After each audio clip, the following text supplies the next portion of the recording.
마태복음 5장 17절부터 19절까지의 말씀입니다. 우리 한음성으로 하나님 말씀을 봉독합니다. 시작. 내가 율법이나 선지자를 폐하려 온 줄로 생각하지 말라. 폐하러 온 것이 아니요 완전하게 하려 함이라. 진실로 너에게 이르노니 천지가 없어지기 전에는 율법의 1.1획도 결코 없어지지 아니하고 다 이루리라. 그러므로 누구든지 이 계명 중에 지극히 작은 것 하나라도 버리고 또 그같이 사람을 가르치는 자는 천국에서 작은 자가 일컬음을 받을 것이요 누구든지 이를 행하여 가르치는 자는 천국에서 크다 일컬음을 받으리라. 아멘. 자리 옆 사람 한번 활짝 웃으면서 인사해 보시기 바랍니다. 활짝.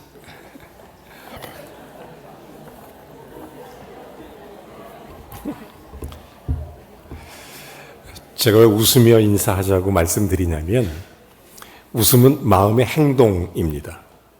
삶의 여유고 또 삶의 쉼표, 이것이 웃음입니다. 영혼의 음악 같은 것이 웃음인 것입니다. 웃고 사는 것만큼 가치 있는 인생이 어디 있을까요? 다 웃고 사시기를 주의 이름으로 축원합니다. 웃고 사세요. 아름다운 하루를 만들려면 웃고 시작하는 게 제일 좋습니다. 어제보다 1%만 더 웃으시기 바랍니다. 자꾸자꾸. 신앙생활을 잘하는 집사님 두 분, 김 집사님, 이 집사님, 목사님하고 서로 잠깐 차담을 하는데 김 집사님이 이런 얘기를 합니다. 목사님, 요즘 내가 사업이 너무 잘 돼서 11조가 엄청나게 늘었습니다. 그러다 보니까 11조 하는데 좀 부담이 됩니다. 이번에 이 집사님 얘기합니다. 목사님, 제가 요즘 사업이 너무 바빠서 주일날 가끔 빠질 것 같습니다. 그러니까 목사님이 그 말을 듣고 대답합니다. 예, 김 집사님 위해서 하나님 11조를 조금 줄여주셔서 신앙생활 잘할 수 있도록 해달라고 기도드리겠습니다. 이 집사님 위해서는 주일 성수 잘하도록 그저 좀 덜 바쁘게 해달라고 기도하겠습니다. 이렇게 말이 끝나자마자 두 분의 집사님이 손사래를 치면서 목사님, 내가 농담도 못합니까? 이러시더랍니다. 여러분은 무엇 때문에 인생을 만족하고 사십니까? 부동산이 한 2배, 3배 오르면 기쁘십니까? 아니면 주식이 한 몇 배 오르면 기분이 좋습니까? 애들이 공부 잘하고 건강하면 기분이 좋습니까? 물론 좋은 일이겠죠. 그런데 성경적으로 표현하면 영혼이 즐거우면 범사가 즐겁습니다. 또 범사가 즐거우면 하나님의 평강이 옵니다. 그래서 성경은 말하죠. 영혼이 잘됨 같이 범사에 잘되고 강건할지니라. 여러분, 영혼이 즐거운 게 최고예요. 오늘 이 아침에 주님 주시는 놀라운 은혜와 기쁨이 가득하시기를 주의 이름으로 축원합니다. 저는 예수 믿는 사람이 목사님, 내가 예수는 잘 믿는데 세상이 재미가 없다고 혹시 이렇게 생각하시는 분 계십니까? 내가 예수는 믿지만 세상 사는 게 너무 지루하다고. 여러분, 그렇지 않습니다. 기독교는 2마리 토끼를 다 잡습니다. 기독교는 2마리 토끼를 다 잡아요. 제가 한번 오늘 이 아침에 문제 하나 내볼게요. 맞춰보세요. 오로지 기독교 신앙만이 인간을 뭐뭐한 동시에 뭐뭐스럽게 만든다. 정답. 뭘까요? 기독교 신앙만이 인간을, 정답은 행복한 동시에 사랑스럽게 만든다. 2마리 토끼를 잡는다는 거죠. 여러분, 기독교는 행복과 사랑스러움이 동시에 우리에게 주어지는 그런 놀라운 하나님의 은혜의 그런 역사입니다. 행복해 보이지만 사랑스럽지 않은 사람이 있고, 동시에 사랑스럽기는 하지만 행복하지 않은 사람이 있습니다.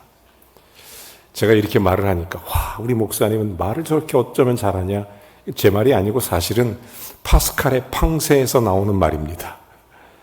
여러분, 제가 왜 이 말을 드리냐면 부자는 많지만 잘 사는 사람은 적고 돈은 적지만 행복한 사람도 있다는 것입니다. 이사야서 28장 1절에 보면 에브라임에 대해 이런 말씀이 있습니다. 에브라임이 술 취한 자들의 모습이었습니다. 이스라엘 백성, 하나님의 복을 많이 받고 기름진 땅에 살았지만, 그들은 행복하다고 외쳤지만, 가진 게 많고 여유가 있고 충분히 자유하다고 말했지만 사랑스럽지 않다는 것입니다. 얼마나 지금 이 시대에 얼마나 많은 사람들이 행복해 보이지만 사랑스럽지 않은 사람들이 얼마나 많습니까? 그들의 눈을 가리고 이스라엘의 행복에 취한 것 같지만 그 모습, 하나님 보시기에는 사랑스럽지 않았다. 여러분, 기름진 골짜기로 우리 사회가 자기 감정, 자기 선택, 자기 정체성, 자기 어떤 온통 자기, 심지어 성별도 자기가 결정을 하려고 하는 LGBT라고 하는 최근에 신종 용어가 나올 정도로 정체성이 72가지인가 이렇게 된다고 그래요.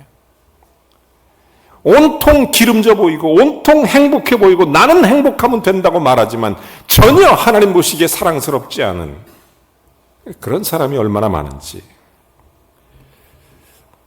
요즘에는 제 일상을 점검합니다. 지나온 시간도 점검하고 앞으로 살아갈 것도 점검합니다. 제가 점검하는 것은 두 가지예요. 하나는 보여주는 것, 또 하나는 내가 보아야 하는 것. 우리가 보여주기 삶을 사는 사람이 있어요. 쇼잉하는 거죠. 보는 것, seeing하는 것입니다. 여러분, 보여주기는 소비적인 것입니다. 나를 보여주는 것, 소비적인 거죠. 그런데 보는 것은 생산적인 거죠. 많은 사람들에게 보여주면 보여줄수록 점점 더 가난해집니다. 나중에 더 보여질 것이 없을 때, 더 보여줄 게 없으면 나락으로 떨어져 버리고 마는 것입니다.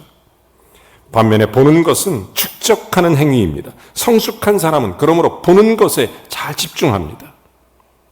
하나님 말씀을 보고 하나님의 뜻을 보고 주의 거룩한 은혜를 바라보며 끝없이 보는 것에 집중하는 것입니다. 풀꽃 하나도 오래 보고 떨어지는 낙엽 하나도 자세히 보고, 그런 사람들은 자기의 개발을 넘어서 다른 사람을 도와서 서로 개발을 시켜주는 은혜로운 삶을 삽니다.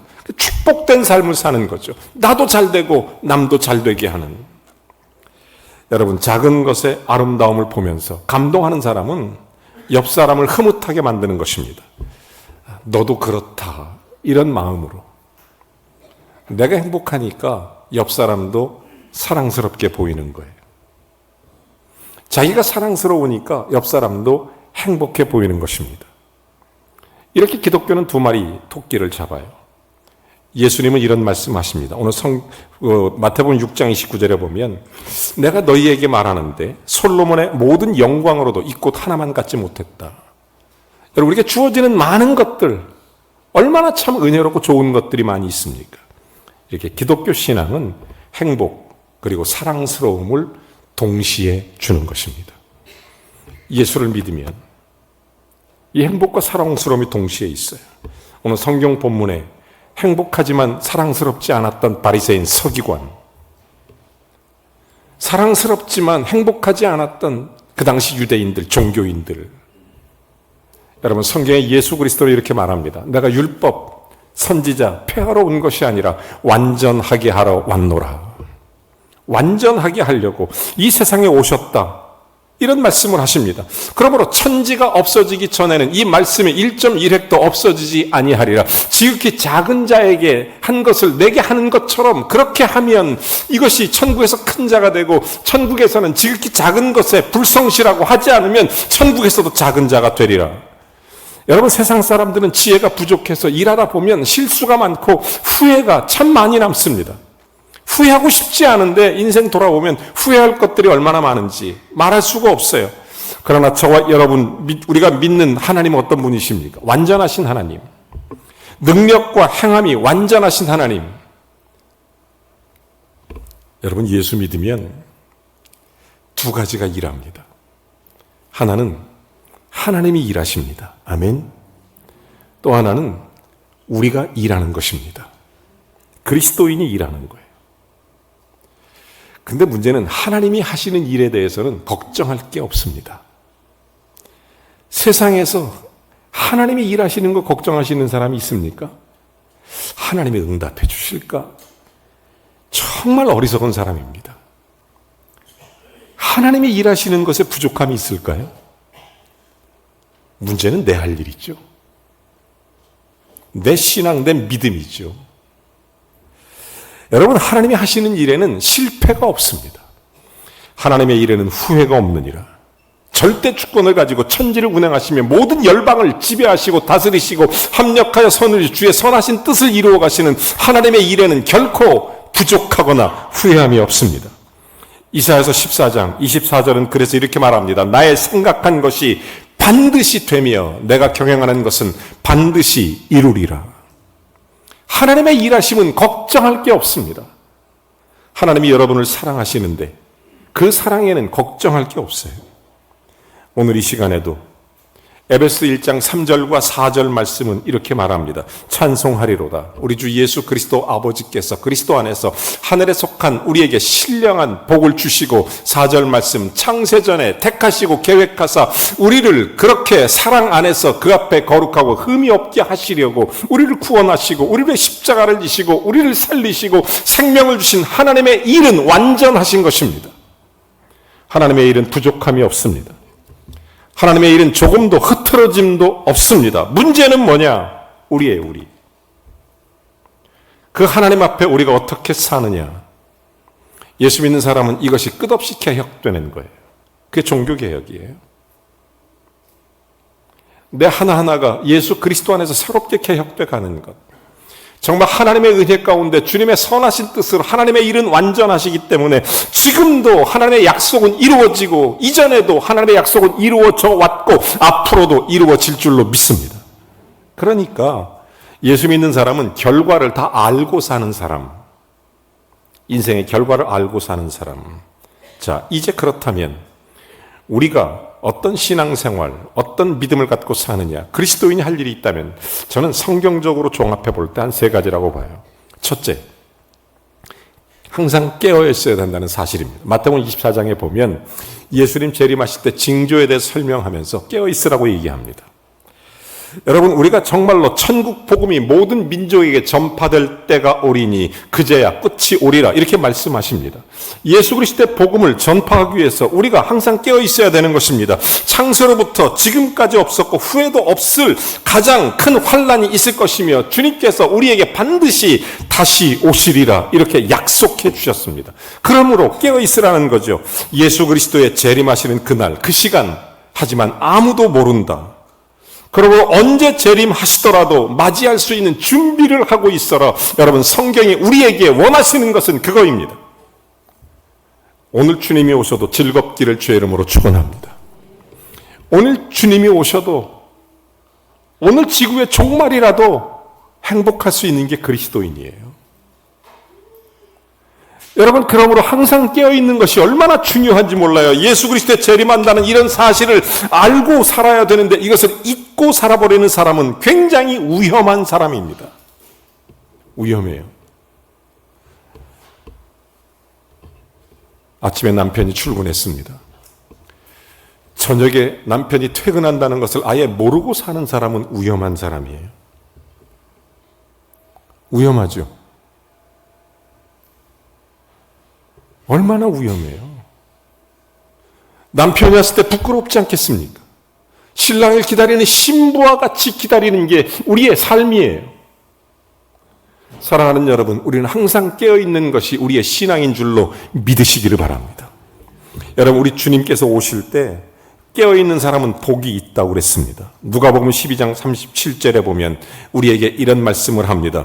사도 바울이 예수 그리스도께서 우리에게 하시는 말씀, 정말 우리에게 깨어있으라, 주 안에 주인이 깨어있으라 이렇게 말하는 거예요. 그래서 그렇게 주님 앞에 있는 자가 복이 있다는 거예요. 깨어있으면 복이 있습니다.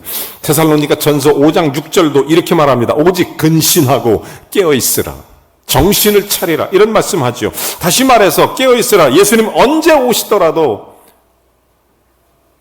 신부처럼 우리가 항상 깨어 기도하고 교회 생활도 잘하고 열심히 복음 전하다가 여러분 어디서 무엇 하다가 예수님 만나고 싶습니까? 저는 개인적으로 함께 예배하고 함께 기도하고 함께 찬양하다가 주님 맞이할 수 있으면 좋겠다 이런 생각합니다. 물론 내 개인적으로도 하나님 앞에 혹시 혼자 있을지라도 주님 묵상하다가 주님 내 안에 계시고 주님 나와 함께 하시고 주님을 찬양하면서 주님의 은혜를 누리면서 주님의 은혜에 복을 나누면서 하나님 앞에 그렇게 나누다가 주님 맞이했으면 좋겠다 이런 생각합니다. 히브리서 10장에 보면 예수 그리스도는 우리를 사랑하셔서 이 땅에 오셨고 십자가 지셨고 보혈을 흘리셨고 우리를 구속하셨고 우리를 구원하셨고 주님의 부활이 우리에게 첫 열매가 되셨고 다시 오실 그날에 다시 만나자고 약속합니다. 그러면서 히브리서 10장 25절 하시는 말씀, 오직 모이기를 패하는 어떤 사람의 습관과 같이 하지 말고 오직 권하여 그날이 가까이 옴을 볼수록 주님 다시 오는 것을 잊어버리지 말고 깨어있으라는 거예요. 깨어있으라. 저는 두 번째, 확실한 믿음, 하나님 말씀을 100% 믿고 살자. 하나님 말씀은 살아있는 말씀입니다. 이건 믿든지 안 믿든지 상관없이 하나님 말씀은 반드시 이루어집니다. 믿든지 안 믿든지 하나님 말씀은 이루어져 왔고 100% 이루어집니다. 이 말씀대로 믿은 자들은 하나님 말씀이 살아서 역사가 일어납니다. 말씀이 살아 움직이죠. 생명력이 있어서 심령 골수를 찔러 쪼개기 까며 혼과 관절과 모든 것을 우리의 모두 그리스도 안에서 새롭게 만들어주는 것이 하나님의 말씀입니다. 말씀은 살아있어요. 확실하게 100% 믿는 게 하나님 말씀에 대한 믿음입니다. 우리의 신앙은 순전해야 돼요. 하롤드 힐이라는 사람이 있습니다. 이 사람이 성령의 능력이라는 책을 썼는데 그 책에 보면 이런 고백을 해요. 이 해롤드라는 사람이 뭐라고 얘기하냐면 자기가 아주 오랫동안 가족 구원으로 해서 기도해 왔습니다. 불행하게도 자기는 예수를 잘 믿지만 자기 아내는 예수를 안 믿어요. 왜냐하면 그 아내가 50년 천주교인이에요. 태어날 때부터. 딸도 예수를 안 믿어요. 자기 혼자 믿은 거예요. 50년 동안. 아무리 전도하려고 해도 씨알도 안 먹혀요.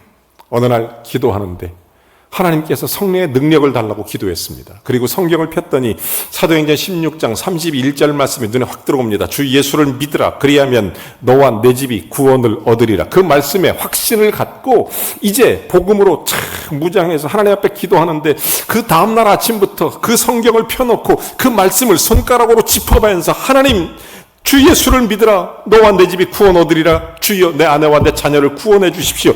계속 손가락을 짚으면서 기도하니까 놀랍게 딱 3주 후에 그 아내가 남편한테 교회 가겠다고 고백해요. 그리고 2달 후에 19살 먹은 그 딸이 교회 가겠다고 고백합니다. 예수님이 영접했습니다. 침례도 받았습니다. 기도 모임에 참여합니다. 온 가족이 구원받을 때 그는 이렇게 말해요. 내가 수십 년 노력한 것이 아니라 성령의 능력은, 하나님 말씀의 능력은 그 가정을 구원한 것입니다. 여러분, 말씀을 100% 믿으시기를 바랍니다. 100% 믿으면 100% 역사 살아 움직이는, 말씀이 살아서 움직이는 거예요. 내 속에서 하나님 말씀을 적당히 선택적 그런 믿음을 갖고 있는 것이 아니라 100% 믿는. 여러분, 우리 주님 오실 때 우리 주님께서 그런 말씀을 약속해 주신 것입니다. 그는 이런 얘기로 정의해요. 하롤드 힐이 이런 얘기를 하죠. 당신에게 딱 맞는 방법으로 하나님이 준비하고 계신다. 그의 경험 속에서 나온 그 책의 가장 마지막 페이지에 있는 내용입니다. 감동적이에요. 여러분, 내 인생에 나에게 딱 맞는 방법으로 하나님이 역사하심을 믿으시기 바랍니다. 하나님 말씀은 100% 이루어집니다. 말씀을 믿는 믿음으로, 이 확신으로 사는 게 우리가 할 일이에요. 예수 믿는 사람, 어떤 환난 풍파가 가도 말씀을 확실하게 믿으면 흔들림이 없습니다. 어떤 어려움이 와도 말씀을 100% 확신하면 의심이 없습니다. 요동함이 없습니다. 하나님 말씀하신 것에 대해서 책임을 지고 반드시 그 말씀대로 이루어지기 때문에 우리 눈에 볼 때 거꾸로 보이고 안 되는 것 같고 답답해 보이고 오히려 악한 사람이 잘 되는 것 같고, 그래도 세월 지나고 보면 하나님 말씀대로 이루어진 것을 볼 수 있을 것입니다. 반드시 하나님의 약속이 이루어지기 때문에. 여러분, 성경에 아브라함이 나오죠. 내 자손이 하늘의 별과 같이 많게 되리라. 아브라함 나이 100세, 그의 아내 나이 90세가 돼서 인간적으로 모든 경수가 끊어지고 불가능한 상황이었습니다. 그때 하나님 말씀하셨습니다. 내 자손이 하늘의 별과 같이 많아질 것이다. 도무지 사람 상식으로 믿을 수 없었는데 하나님 말씀이기 때문에 그는 100% 믿고 받아들였을 때 결국 하나님께서는 그의 자손을 통해서 별과 같이, 모래같이 그렇게 만들어 주셨던 것입니다. 아브라함이 바랄 수 없는 중에 바랬다고 말했습니다. 왜? 하나님 말씀이니까. 여러분, 믿을 수 없는 중에 믿었습니다. 왜? 하나님 말씀이니까. 소원할 수 없는 가운데 소원하고 바랬습니다. 이유, 하나님 말씀이니까. 말씀을 100% 믿고 사는 거예요. 요셉도 마찬가지입니다. 요셉이 그런 얘기하죠. 형들에게 미움받아서 애굽의 종살이로 팔려갑니다. 억울하게 감옥살이도 합니다. 그런데 요셉은 그곳에서 하나님을 원망하지 않고 하나님께서 이스라엘 백성과 나를 건져내시리라는 그 약속된 말씀을 믿었습니다. 결과 애굽 흉년 7년 동안에 이스라엘과 애굽을 구원하는 거룩한 역사를 이루어냈습니다. 여러분, 예수님은 어떻습니까? 대제사장, 서기관, 예수 그리스도로 십자가에 못 박아 죽임으로써 자기들의 뜻을 이루는 것 같았지만, 예수님이 십자가에 죽는 것 같았지만 하나님의 말씀을 이루려 하심이니라. 테텔레스타이, 다 이루었다, 이렇게 말하는 것입니다. 예수 그리스도는 그렇게 말씀을 이루셨습니다. 구약 성경 약속하신 것을 그대로 이루신 것입니다. 여러분, 성경에는 32,500가지가 넘는 하나님의 약속이 기록되어 있습니다. 우리를 향한 약속들입니다. 하나님 말씀을 펴십시오. 그리고 읽으십시오. 이 말씀을 100% 신뢰하십시오. 하나님을 100% 믿으십시오. 말씀이 살아 움직이게 될 것입니다. 그대로 이루어집니다. 우리를 통해서 역사하십니다. 이 세상의 어떤 세력, 하나님 말씀을 가로막거나 중단케 할 수 없는 것입니다. 그러므로 우리가 할 일, 정말 예수 믿는 사람이라면 해야 될 일, 하나님 말씀 그대로 된다는 확신을 가지고 100% 믿는 거예요. 이런 사람은 세상이 감당할 수 없느니라. 저는 마지막으로 하나 더 하나님의 일에 쓰임받기를 소원하는 것입니다. 여러분, 성경에서 우리 그리스도인들의 삶의 방식을 얘기하죠. 저는 마음속에 소원하기를, 저를 통해 하나님의 영광 받으시기를 소원합니다. 여러분도 마찬가지죠. 아멘. 여러분을 통해 하나님의 뜻이 이루어지기를 소원합니다. 여러분이 하는 일들을 통해 주님이 기쁨을 얻기를 주의 이름으로 소원합니다. 하나님 말씀 성경 안에는 하나님의 뜻이 기록되어 있습니다. 그리고 그 뜻은 반드시 이루어진다고 말씀해 주십니다. 그런데 우리 하나님은 그분의 마음에 합한 자를 들어 사용하시는 것입니다. 이게 중요해요. 그 대표적인 사람이 다윗입니다. 사도행전 13장 22절에 보면 내가 이새의 아들 다윗을 만나니 내 마음에 합한 자라. 내 뜻을 이루려 함이니라. 하나님 마음에 합하다는 것입니다. 내 뜻을 다 이루리라. 여러분, 우리가 하나님 마음에 합한 자가 되는 것, 이게 그리스도인이 할 일이에요. 그러면 하나님의 뜻이 이루어집니다. 나를 통해, 여러분을 통해, 여러분 가정을 통해 하나님의 뜻이 이루어지는 거예요. 여러분, 세상의 가장 큰 축복이 뭡니까? 하나님의 일들에 나를 통해 이루어지는 것입니다. 하나님의 역사가 나타나는 거죠. 여러분, 일평생 다윗은 그렇게 살았습니다. 열왕기상 15장 5절에 보면 다윗을 이렇게 평가합니다. 다윗이 우리아의 앞에 있을 때든 어디든 평생 여호와 보시기에 정직하게 행하고 자기에게 명령하신 모든 것을 어기지 아니하였더라. 이 다윗의 정직함, 여러분, 다윗은 또 이런 얘기를 합니다. 열왕기상 8장 18절에 보면 다윗에게 그 마음속에 하나님을 향한 거룩한 성전에 대한 소원을 갖고 있었습니다. 그때 하나님 말씀하시죠. 내 마음에 있는 것을 내가 좋게 보고 있다. 여러분, 정말 주님의 뜻이 나를 통해 일어나길 원하는 그 마음을 갖는 것을 주님은 좋게 보시는 겁니다. 하나님이 좋게 여기시는 거예요. 내 마음에 그런 소원을 갖고 있는 것을 주님은 내 마음에 합하다고 얘기하는 것입니다. 좋게 보는 거예요.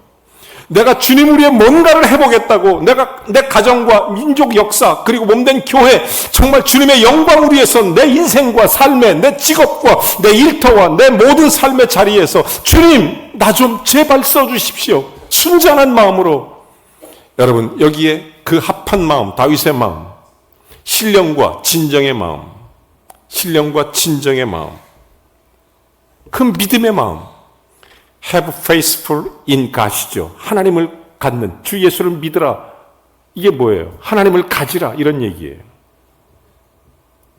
내 마음속에 하나님이 계세요. 그러므로 내 마음의 소원은 나를 통해 하나님이 나타나는 것입니다. 내 마음의 소원은 나를 통해 하나님의 사랑이 드러나는 것입니다. 나를 통해 하나님의 일들이 펼쳐져 가는 것입니다. 나를 통해 주님의 교회가 세워져 가는 것이고, 나를 통해 내 자녀가 축복되는 것입니다. 나를 통해 하나님의 영광 속에 그리스도의 영광스러운 합력하는 거룩한 역사를 만들어가는 것입니다. 이것이 하나님의 일이에요. 주님의 소원을 가지십시오. 주님을 향해 소원을 가지세요. 주여, 예수 믿는 사람은 행복 그리고 사랑스러움을 동시에 가질 수 있다니까요. 행복하지만 사랑스럽지 않은 사람이 이렇게 많은 세상, 예수를 믿어서 행복한 것 같지만 사랑스럽지 않게 사는 사람이 많을 때, 행복하고 사랑스러우려면 주님의 소원을 가져야 돼요. 하나님의 소원을 가져야 됩니다. 그런 일들이 펼쳐져 가도록, 여러분, 이 마음이 있다는 것, 이 믿음이 있다는 것, 하나님이 축복하는 것입니다. 하나님의 뜻은 반드시 이루어집니다. 누구든지 하나님 마음에 합당한 사람을 통해서, 저와 여러분 합당한 사람이라면 하나님께서 저와 여러분을 통해 하나님의 거룩한 일을 이루어 가실 줄로 믿습니다. 자신을 드리고 싶은 마음도 주시고, 소원도 주시고, 기회도 주시고, 감당하는 물질도 주시고, 능력도 주시는 것입니다. 이처럼 하나님의 뜻을 이루기 위해 쓰임받는 사람, 이게 복 있는 사람입니다. 그게 복이에요. 그게 예수 믿는 복이죠. 이스라엘 백성들 애굽에서 인도할 때 가나안 땅으로 인도했던 모세와 여호수아가 복이 있는 사람입니다. 하나님의 뜻을 이루니까. 그뿐 아니죠. 하나님의 성전을 소원했던 다윗, 솔로몬, 그들도 복이 있는 사람입니다. 바벨론 포로를 끝나고 예루살렘 성으로 귀환해서 예루살렘 성벽을 만들고 다시 재건할 때 그때 쓰임받았던 에스라, 느헤미야, 학개 모두가 다 복이 있는 사람입니다. 여러분, 주님과 교회 위에, 우리의 가정과 우리의 자녀 위에 쓰임받는 저와 여러분이 복이 있으심을 믿으시기 바랍니다. 그 소원을 가지십시오. 단순한 육신적 욕심이 아니라 하나님의 뜻을 이루어가는 소원, 100% 말씀을 믿고 그 말씀이 내 속에 이루어진다는 소원, 그게 다윗에게 합한 마음인 것입니다. 이 믿음 갖고 사는 거예요. 이게 왜 복인 줄 아십니까? 내 속에 하나님을 갖고 있는 게, 사무엘하 6장에 보면 아주 굉장히 재미난 사건이 하나 있어요. 이스라엘 백성이 전쟁터에 법궤를 메고만 나가면 이겼습니다. 하나님이 함께 하시니까 이겼어요. 근데 행복하지만 사랑스럽지 않았어요. 타락했어요. 이스라엘 백성들이 자기 마음대로 살았어요. 하나님을 제대로 따라가지 않았어요. 자기 마음대로, 자기 소견에 옳은 대로 신앙생활했어요. 이스라엘 백성들이. 그러면서 법궤만 메고 나가면 이길 줄 알았어요. 그리고 블레셋과 전쟁에서 그만 법궤를 뺏겨버린 것입니다. 졌어요. 법궤를 뺏겨왔습니다. 블레셋 백성들이 이 법궤를 뺏어가지고 와서 너무 기뻐서 이스라엘 백성들이 이것만 가지고 나가면 이겼다. 우리도 이제는 전쟁에 승승장구다. 법궤를 뺏어가지고 너무 좋아서 이 법궤를 이리저리 살펴보다가 이리저리 만졌는데 그 만진 사람들이 현장에서 전부 즉사를 해버린 거예요. 무서웠습니다. 이게 뭐냐? 그래서 법궤를 이스라엘에게 반납합니다. 전쟁에 이기고도 법궤를 반납을 해요. 그때 여러분 잘 아는 누구예요? 어디죠? 유다에서 이 법궤를 다시 실러가기 위해서 우사를 중심으로 해서 군사 3만 명을 이끌고 이제 법궤를 가지러 가는데 수레를 가지고 가는 겁니다. 이 수레를 가지고 법궤를 딱 실어 오는데, 이스라엘이 반납받고 실어 오는데 갑자기 이 법궤를 끌고 가던 소가 날뛰기 시작한 거예요. 당황해서. 그래서 그 아곤의 우사가 이것을 딱 손으로 잡았는데 그 자리에서 우사가 죽어버려요. 또 낙원의 타작마당에 이르렀을 때 난리가 난 거죠. 그래서 그 다음에 아무도 손을 못 대는 거예요. 이 법궤를, 하나님의 법궤를 아무도 손을 못 대고 있었습니다. 그래서 이 법궤가 광야에 머물고 있었어요. 이걸 너무 안타깝게 여긴 나머지 어떻게 하면 좋으냐. 어떻게 해서 이것을 오베데돔의 집에다가 법궤를 갖다 놓게 됩니다. 근데 성경은 이렇게 말합니다. 하나님의 법궤가 머물러 있던 오베데돔의 집에 복을 내리셨더라. 이 말을 듣고 다윗이 이 법궤를 찾으러 갈 때 레위기에 보면 이제 정결케 한 유대인들이 법궤를 메고 가도록 되어 있습니다. 정결케 한 유대인들을 준비해서 법궤를 찾으러 갑니다. 오베데돔의 집에. 법궤를 메고 다윗성에 돌아오는 거예요. 하나님의 뜻대로. 여러분, 말씀은 100% 이루어집니다.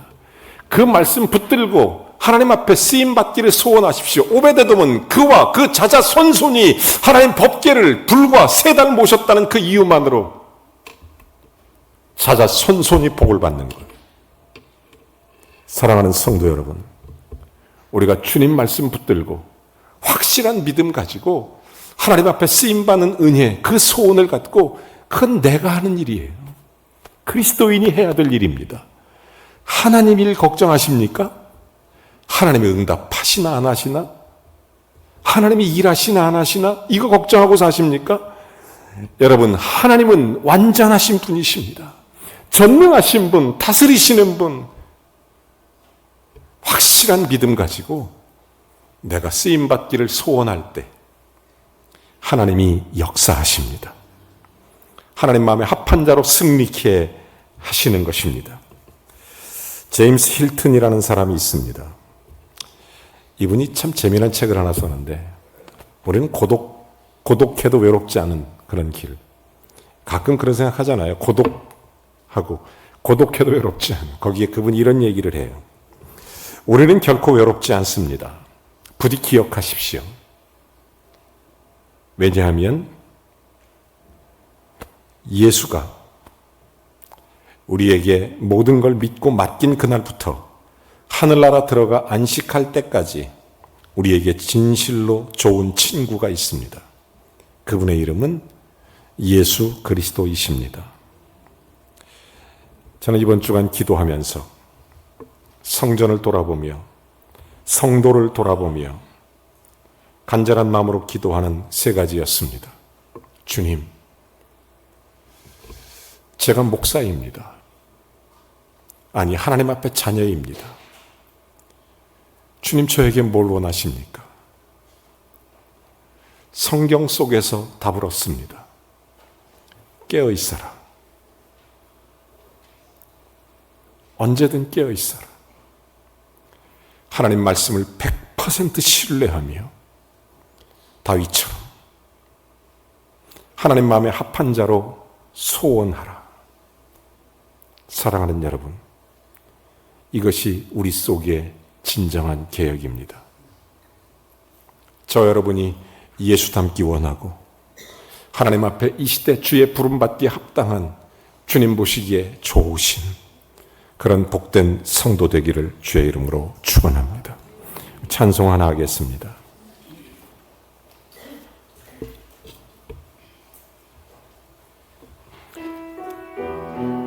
이 시간 주님 바라보시면서 마음의 소원을 가지고 기도하면 찬양합니다. 주님, 내가 여기 있사오니 나를 보내소서.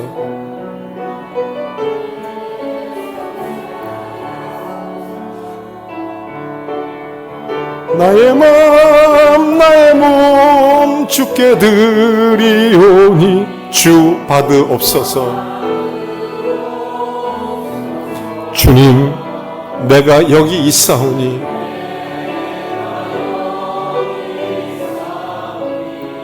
나를 써주소서.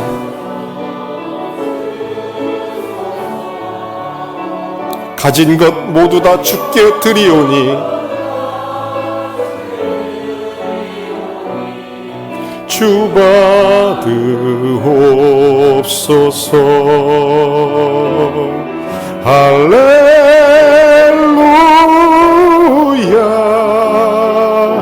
할렐루야,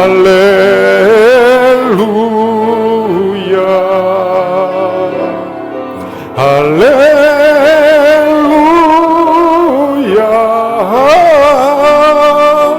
할렐루야.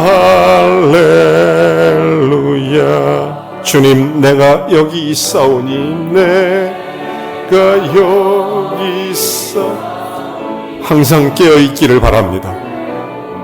100% 신뢰하시기를 바랍니다. 그리고 주님께 쓰임받는 소원을 가지시기 바랍니다. 어떤 상황, 어떤 일이든지 주님 손에 붙들려서 쓰임받게 되기를 원합니다. 소서 주님, 내가 여기 있사오니 나를 써주소서.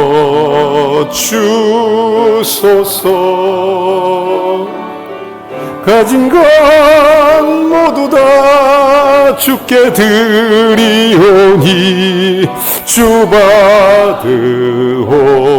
받으옵소서.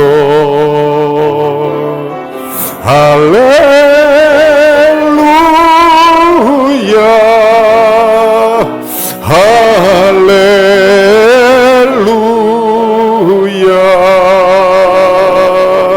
할렐루야,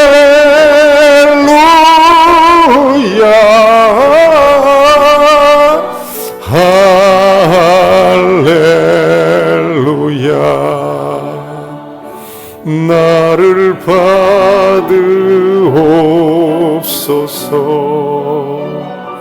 나를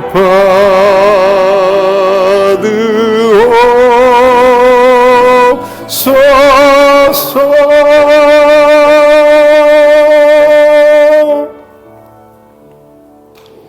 주님의 은혜로 구원받은 저와 여러분, 주님의 재림을 기다리는 성도로 깨어있기를 원합니다.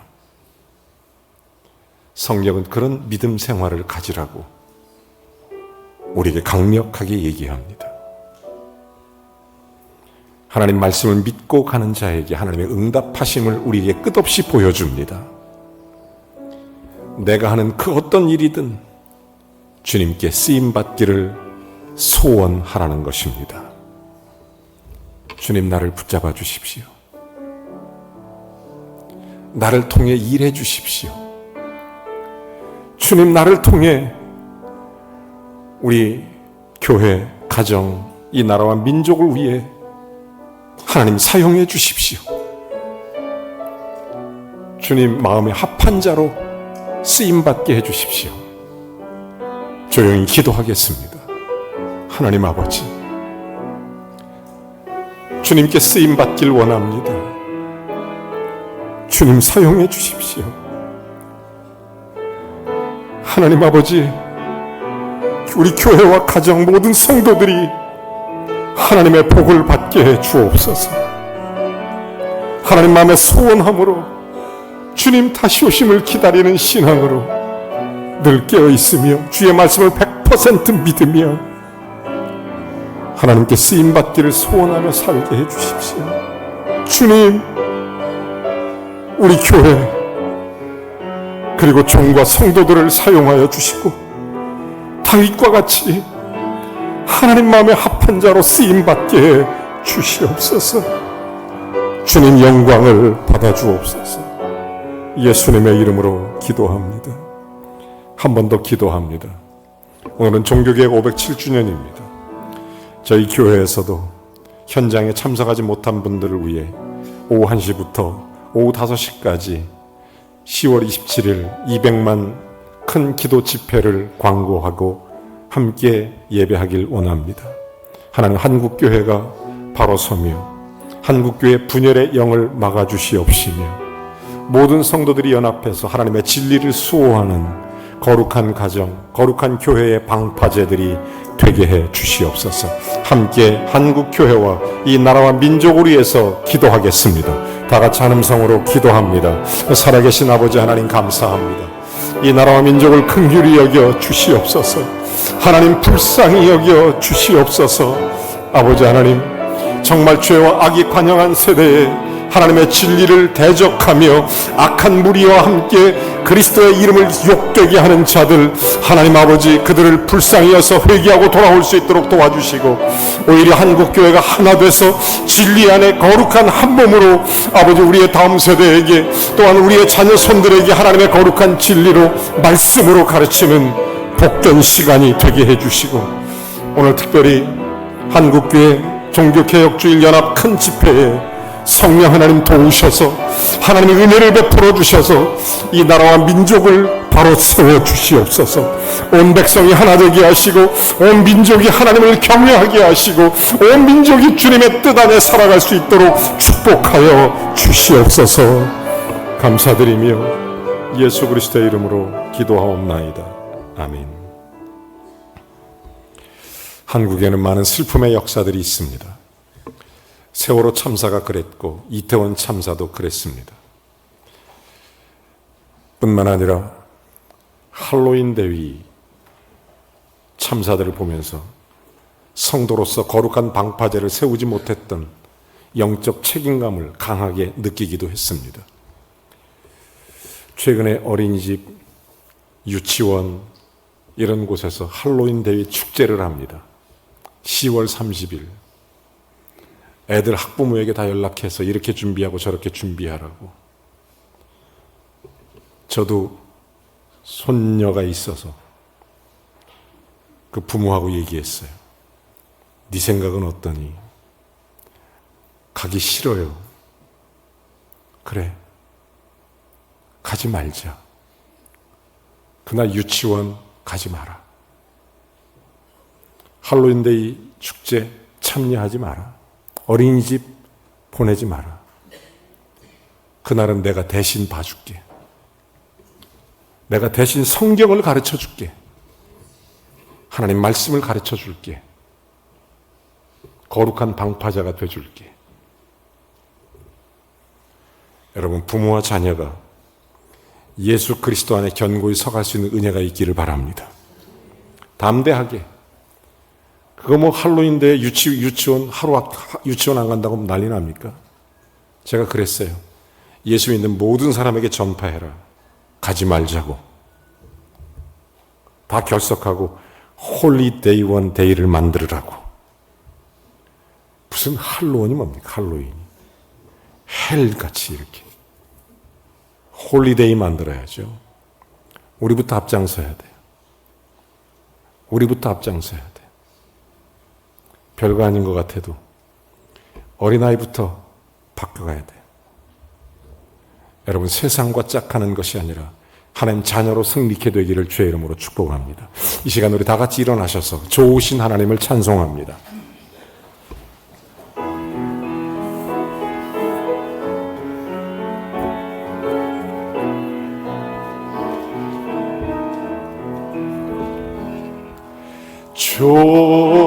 좋으신 하나님, 좋으신 하나님, 참 좋으신 나의 하나님.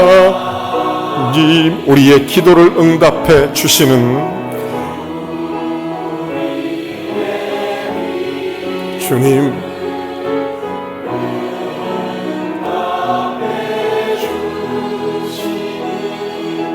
참 좋으신 나의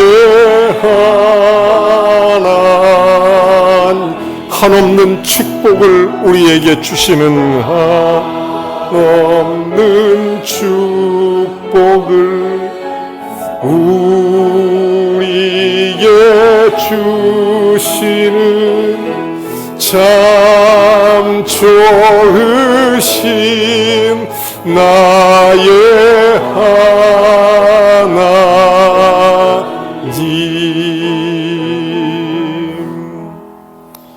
이제는 우리 주 예수 그리스도의 은혜와 하나님 아버지의 극진하신 사랑하심과 성령의 교통내주 충만하심이 오늘 예배하는 성도 머리머리 위에, 그들의 가정과 자녀손 위에, 그들의 삶 속에 하나님의 거룩한 뜻을 쫓아 주님 앞에 좋은 열매 맺으며 복된 믿음의 증거를 얻길 원하여 주님 앞에 사용되어지길 원하는 소원을 갖고 있는 저들의 소원 위에 하나님이 기름 부으시기를, 그리고 능력을 덧입혀 주시기를, 그리고 지혜와 권세를 부어주시기를, 그리고 이 나라와 민족, 우리의 다음 세대가 진리 안에 바로 서기를 우리 구주 예수 그리스도의 이름으로 간절히 축원하옵나이다.